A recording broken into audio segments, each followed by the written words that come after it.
اعوذ باللہ من الشیطان الرجیم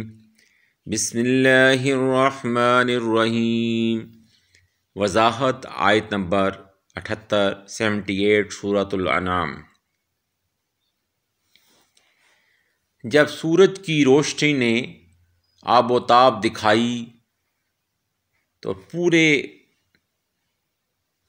جوبن پہ تھا سورج اور پوری آب و تاب کے ساتھ چمک رہا تھا، تو بولے یہ تو پہلے دونوں سے بڑا ہے۔ تو ہمارے خیال میں کیا یہ اللہ بن سکتا ہے؟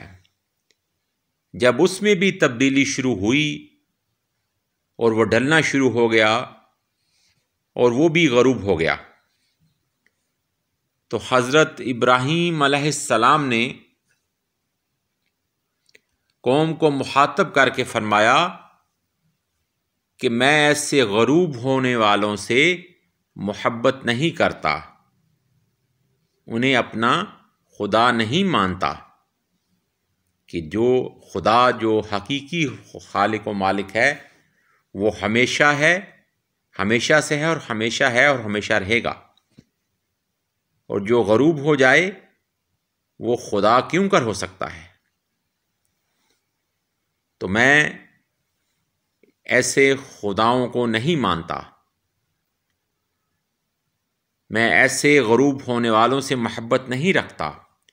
اور جس کو خود ہی ایک حالت پر بقا نہیں، جو ایک حالت میں نہیں رہ سکتا، ایک اپنی حیثیت برقرار نہیں رکھ سکتا، وہ اللہ کیوں کر ہو سکتا ہے؟ نہ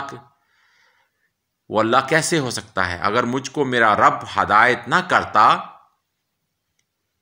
یہ تو اس کا کرم ہے کہ اس نے مجھ کو اپنا نور ہدایت بخشا،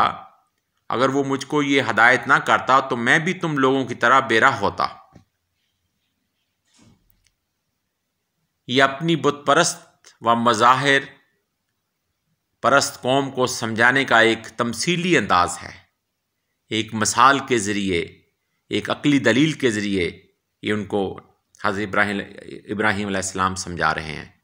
کہ وہ بات کو سمجھ بھی جائیں اور وہ برا محسوس بھی نہ کریں، اور کس طرح آپ نے ان کے اوپر یہ جو ہے قدغن لگا دی، کہ کس طرح آپ بتدریج ایک چھوٹے مظہر سے بڑے مظہر سورج تک استفہامی طرح سے آئے اور بالآخر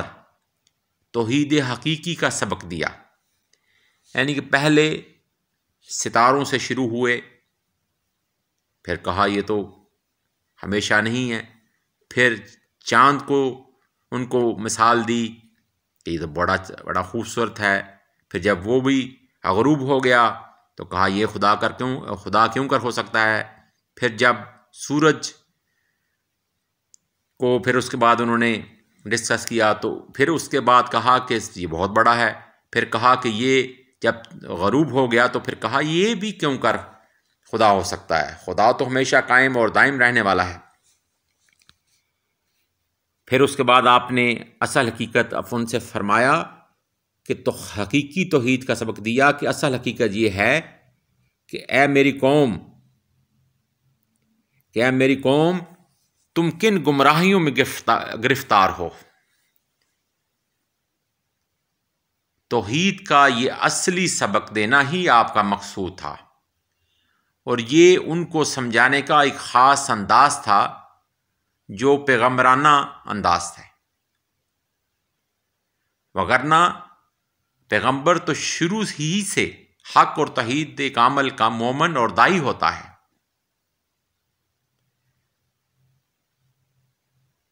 اور اس کی توحید پر ہر پہلو سے مکمل ہوتی ہے، اسے توحید میں کسی تدریجی ارتقاء کی ضرورت نہیں ہوتی۔